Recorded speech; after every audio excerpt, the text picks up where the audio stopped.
Hello crafty friends, I'm interrupting your regular viewing for this really quick video to correct myself for some misinformation I gave you in a previous video.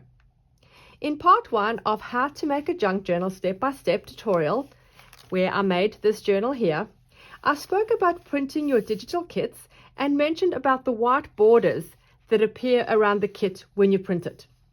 I was corrected by a few people in the comments, which I appreciate, as I'm no expert in junk journaling and I don't claim to be.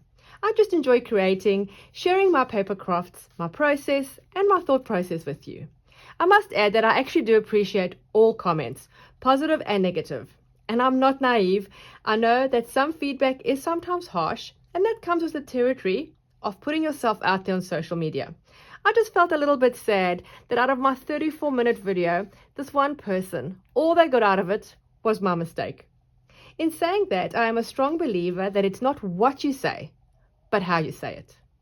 Anyway, regarding the printing, I said in my video that you cannot print edge to edge. You will always have a white border around your printable. That is incorrect. Some printers do have the functionality to print edge to edge. Mine personally doesn't. I have a Brother laser printer and it doesn't print edge to edge. This is how mine will look. But of course there are printers out there that do it. You would just need to research on the internet to find ones that do.